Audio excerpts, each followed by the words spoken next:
여러분, 혹시 요즘 이런 생각 해보신 적 있으신가요? 내가 앞으로 10년, 20년을 더 살면 어디서 살게 될까?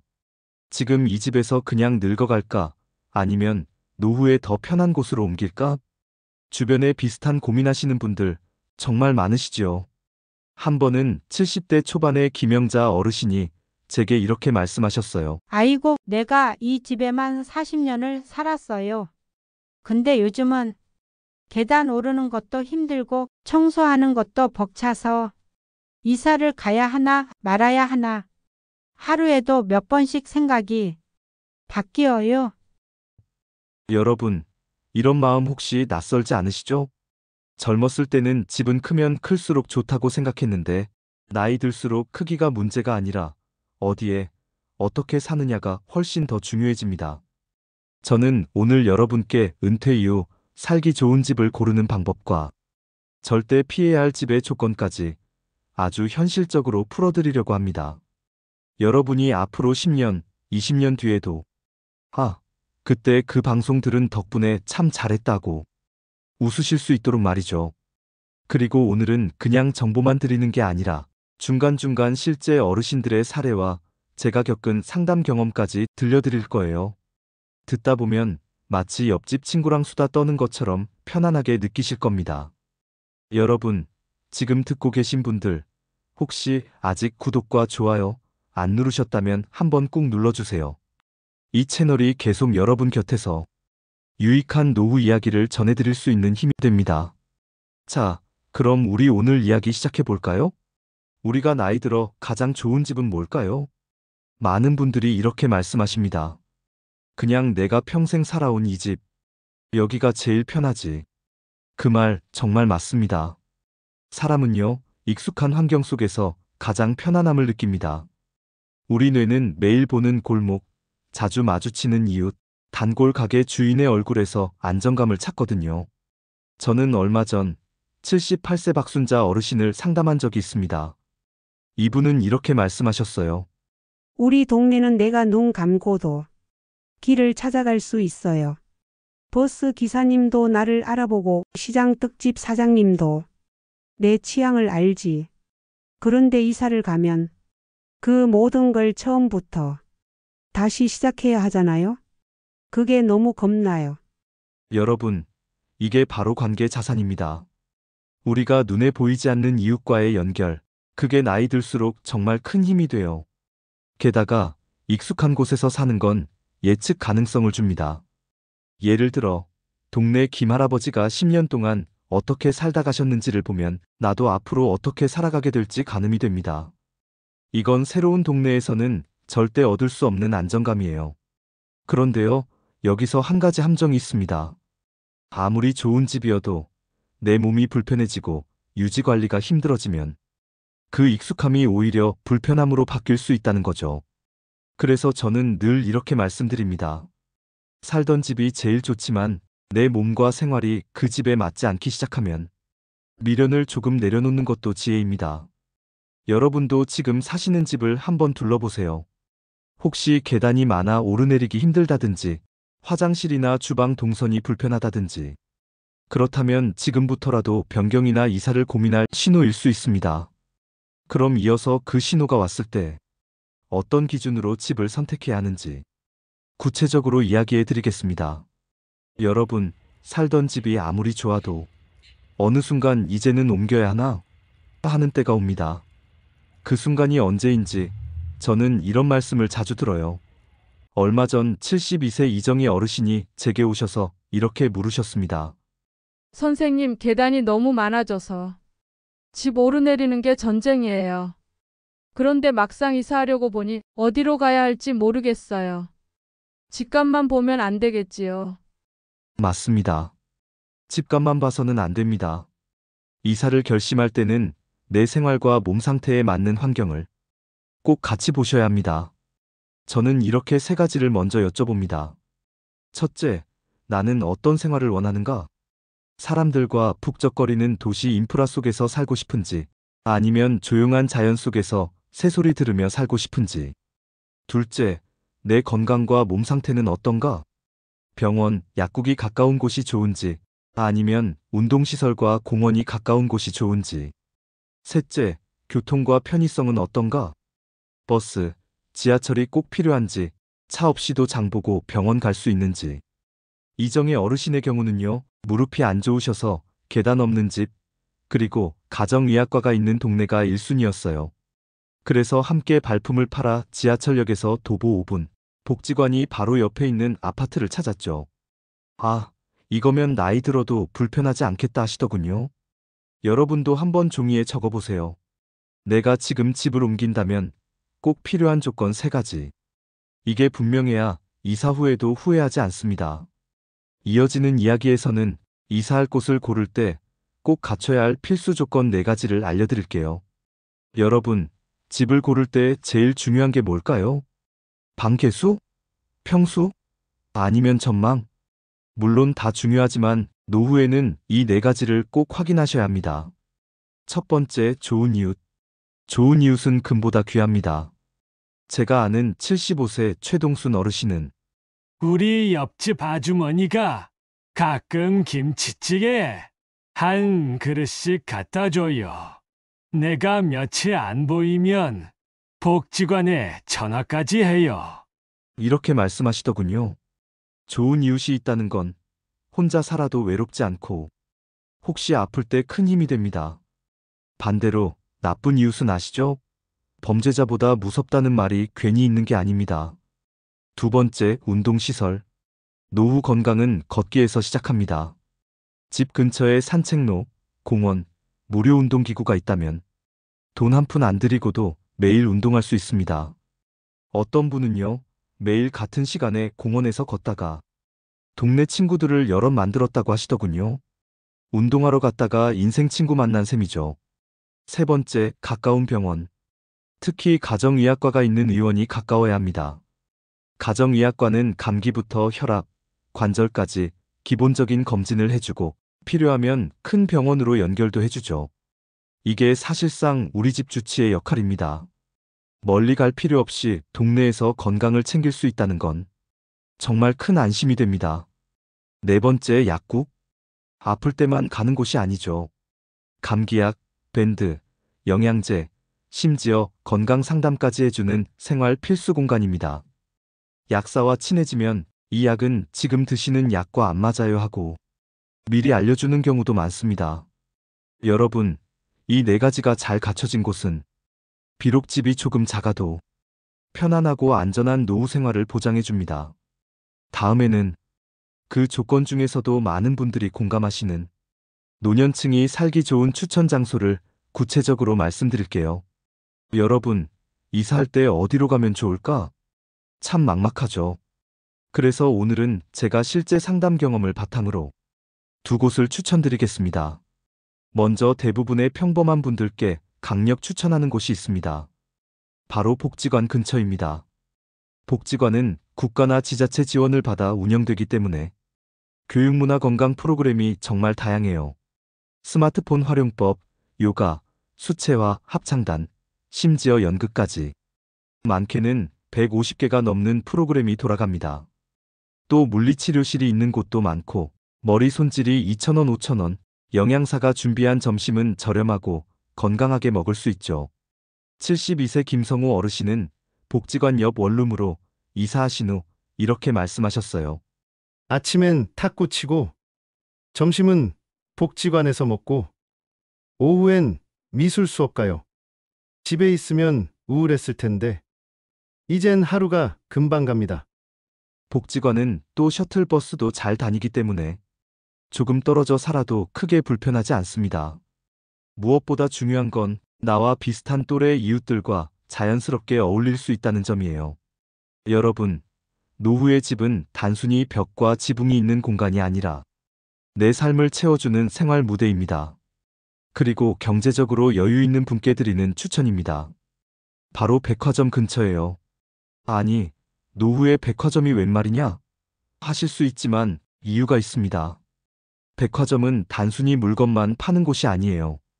문화센터에서 강좌를 들을 수 있고 맛있는 음식점, 카페, 전시회, 그리고 지하의 마트까지 다 갖춰져 있습니다. 게다가 대부분 지하철역이나 버스 정류장이 코앞이죠. 제가 아는 68세 장미자 어르신은 퇴직 후 바로 백화점 옆 아파트로 이사하셨어요.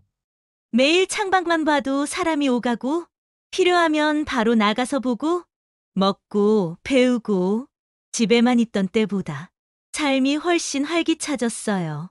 복지관 근처의 사람 냄새, 백화점 근처의 편리함, 여러분은 어느 쪽이 더 마음에 드세요? 이어서 많은 분들이 고민하는 실버타운과 노인주택 선택의 기준을 현실적인 장단점과 함께 말씀드릴게요. 여러분, 나이 들어 어디서 살지 고민할 때 한 번쯤 떠오르는 단어가 있습니다. 바로 실버타운과 노인주택이죠. 먼저 실버타운 이야기부터 해볼까요? 제가 아는 70대 중반의 김성자 어르신은 남편을 먼저 보내고 나서 실버타운에 들어가셨습니다. 아침에 눈 뜨면 식당에서 조식 나오고 같은 또래 친구들이랑 운동도 하고 아프면 의료실에서 바로 진료를 받으니 참 든든해요. 이렇게 말씀하시더군요. 실버타운의 가장 큰 장점은 안전과 편해, 그리고 동년배와의 교류입니다. 하지만 모든 분께 맞는 건 아닙니다. 어떤 분들은 이렇게 말하세요. 난 노인들만 있는 곳은 답답해. 젊은 사람도 보고 아이들 웃음소리도 듣고 싶어. 이런 분들께는 실버타운이 오히려 외로움과 답답함을 줄 수 있습니다. 그럴 때 대안이 되는 게 노인주택입니다. 요즘 나오는 노인주택은 무장의 설계가 기본이에요. 문턱이 없고 휠체어가 자유롭게 다닐 수 있고 욕실에도 안전바가 설치되어 있습니다. 주변의 일반 가정과도 섞여 살아서 아이들과 젊은 사람들의 생활 기운을 함께 느낄 수 있죠. 선택 기준은 간단합니다. 안전 편리 동년배 교류를 최우선으로 한다면 실버타운, 다양한 세대와 어울리며 생활 기운을 받고 싶다면 노인주택. 여러분, 집이란 단순한 거주 공간이 아니라 삶의 리듬과 분위기를 만드는 무대입니다. 내 성향과 생활 패턴에 맞는 무대를 고르는 것, 그게 바로 노후를 행복하게 사는 첫걸음입니다. 이어서 많은 분들이 헷갈려하는 아파트, 주상복합, 전원주택의 특징과 현실을 사례와 함께 솔직하게 풀어드리겠습니다. 여러분, 노후엔 어떤 집이 좋을까요? 라는 질문을 받으면 저는 이렇게 답합니다. 정답은 없어요. 대신 내 생활 방식에 맞는 집이 정답입니다. 먼저 아파트 이야기부터 해볼까요? 아파트는 관리가 편합니다. 관리실에 전화하면 수도 고장, 전기 문제 금방 해결해주죠. 엘리베이터 타고 장 보러 다니기도 좋고요. 하지만 요즘 아파트의 단점도 있습니다. 이웃과 인사조차 나누지 않는 경우가 많아 함께 살지만 고독한 환경이 될 수 있다는 거죠. 다음은 주상복합입니다. 주상복합은 건물 안에 마트, 카페, 병원, 약국, 운동시설까지 다 모여 있습니다. 비 오는 날 우산 없이 장 보러 갈 수 있고 병원도 엘리베이터만 타면 도착하죠. 72세 이영애 어르신은 이렇게 말씀하셨습니다. 아파트에선 하루 종일 집에만 있었는데 주상복합으로 옮기고 나니 매일 사람을 만나게 돼요. 덕분에 웃을 일이 많아졌어요. 사람들과 접촉을 원하신다면 주상복합이 훨씬 활기찹니다. 마지막으로 전원주택입니다. 자연 속에서 새소리 들으며 아침을 맞는 건 정말 낭만적입니다. 하지만 현실은 관리가 만만치 않아요. 잔디를 가꾸다 보면 하루가 다 가고 집이 고장나면 직접 수리하거나 사람을 불러야 합니다. 제가 아는 박모 어르신은 전원주택으로 옮겼다가 겨울마다 보일러 문제로 사람 부르느라 진이 다 빠져요. 라고 하셨죠. 그래서 전원주택을 꿈꾸신다면 무작정 사지 마시고 1에서 2년 정도 장기 체험 거주를 해보시는 걸 권합니다. 그래야 사계절의 장단점을 직접 겪어보고 후회 없는 선택을 할 수 있습니다. 여러분, 집의 형태보다 중요한 건 내 생활 패턴과 성향에 맞느냐입니다. 혼자 있는 시간이 많다면 사람들의 발길이 닿는 곳, 자연을 좋아한다면 관리까지 감당할 수 있는 곳. 그게 바로 정답입니다. 이어서 많은 분들이 좋아하지만 함정도 있는 고층 아파트 이야기를 해드릴게요. 특히 노후에 왜 조심해야 하는지 생생한 사례와 함께 말씀드리겠습니다. 여러분, 고층 아파트에 사는 건 어떤 느낌일까요? 창밖으로 탁 트인 전망, 저녁 노을, 도시의 야경. 듣기만 해도 멋지죠. 그래서 은퇴 후 한 번쯤 살아보고 싶다는 분들이 많습니다. 하지만요, 고층 아파트에는 노후에만 생기는 함정이 있습니다. 먼저 엘리베이터 고장입니다. 젊을 땐 몇 층쯤 계단으로 오르내리는 게 어렵지 않지만 나이가 들면 무릎과 호흡이 버텨주질 않죠. 저는 76세 이모 어르신 이야기가 아직도 생생합니다. 10층에 사는데 엘리베이터가 고장나서 하루 종일 수리한다고. 그날 장도 못 보고 쓰레기도 못 버리고 그냥 집 안에만 있었어요. 그때 느꼈죠. 이건 감옥이구나. 두 번째는 심리적인 부담입니다. 고소공포증이 없던 분도 나이가 들면서 불안감을 느끼는 경우가 많아요. 특히 바람이 심하게 부는 날, 건물이 흔들리는 듯한 느낌을 받으면 혹시 지진이? 하는 불안이 생깁니다. 세 번째는 건강 문제입니다. 고층에서 오래 살다 보면 귀가 예민한 분들은 기압 차이로 인한 이명이나 두통을 호소하기도 합니다. 물론 모든 분이 겪는 건 아니지만 몸이 예민해진 노년기에는 작은 변화도 크게 느껴질 수 있습니다. 그렇다고 고층 아파트를 무조건 피하라는 건 아닙니다. 다만 선택하기 전에 직접 체험해 보시길 권합니다. 고층에 사는 지인을 찾아가 며칠 지내보거나 실버 카페 같은 곳에서 고층 거주자의 장단점 후기를 들어보는 거죠. 여러분, 집은 단순히 예쁜 전망만 보고 고르는 게 아닙니다. 몸과 마음이 편안해야 오래 살 수 있는 집이 좋은 집입니다. 이어서 나이 들어서 집이 너무 넓으면 왜 오히려 불편해지는지, 그리고 적정한 집 크기는 어느 정도가 좋은지 말씀드리겠습니다. 여러분, 젊었을 땐 집이 넓을수록 좋았죠. 아이들 뛰어다니고 손님 초대해서 식사도 하고. 그 시절엔 공간이 여유롭다는 게 부의 상징이기도 했습니다. 그런데요, 나이 들면 상황이 달라집니다. 아이들은 독립하고 집에는 나 혼자 혹은 부부들만 남아요. 넓었던 집이 이제는 관리해야 할 짐이 되죠. 얼마 전 74세 이순덕 어르신이 제게 이런 말씀을 하셨어요. 예전엔 거실도 크고 방도 넉넉하니 자랑이었는데 지금은 청소만 해도 하루가 다 가요.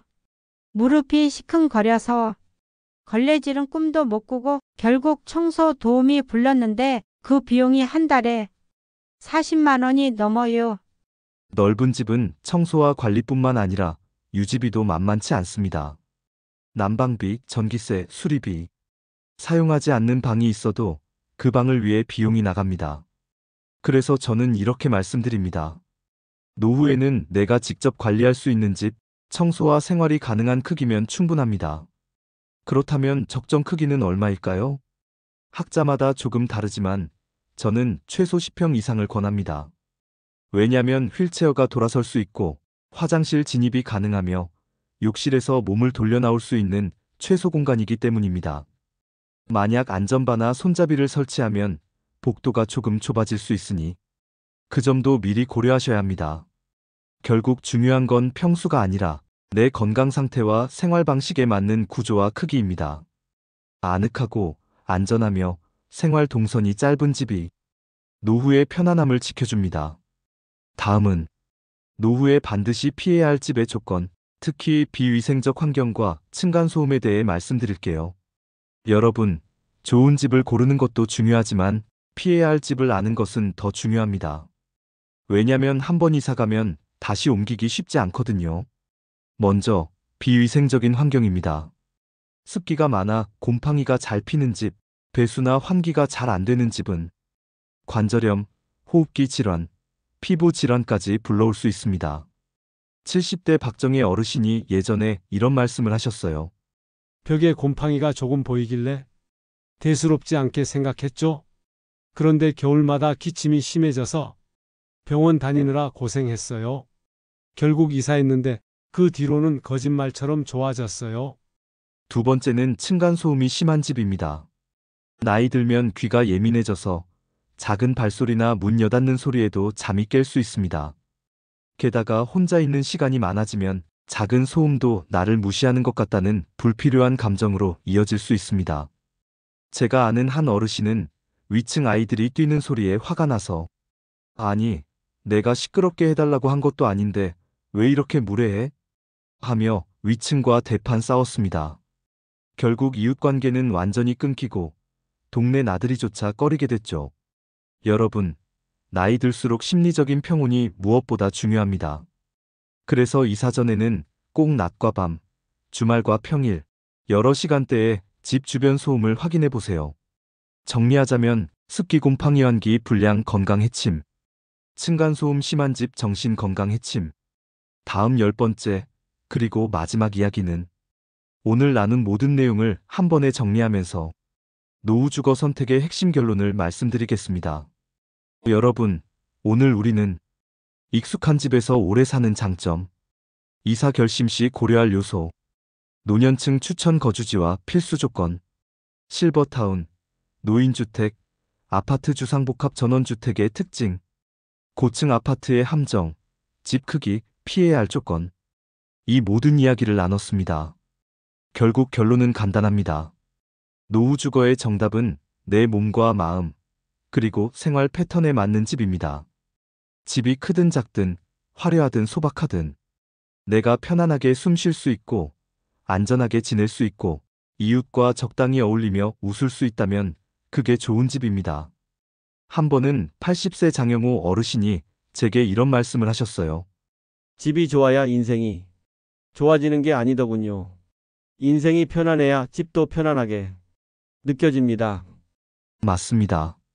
집은 단순히 머무는 공간이 아니라 내 인생의 마지막 장을 써내려가는 무대입니다.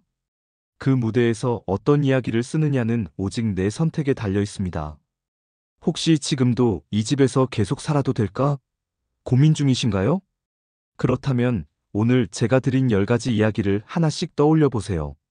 그리고 마음속에 가장 편안하게 그려지는 집, 그곳이 바로 여러분의 답입니다. 여러분, 오늘도 끝까지 함께 해주셔서 고맙습니다. 이 영상이 도움이 되셨다면 구독과 좋아요, 그리고 알림 설정까지 꼭 부탁드립니다. 여러분의 노후가 더 편안하고 행복해질 수 있도록 다음 시간에도 더 좋은 이야기로 찾아뵙겠습니다. 건강하세요.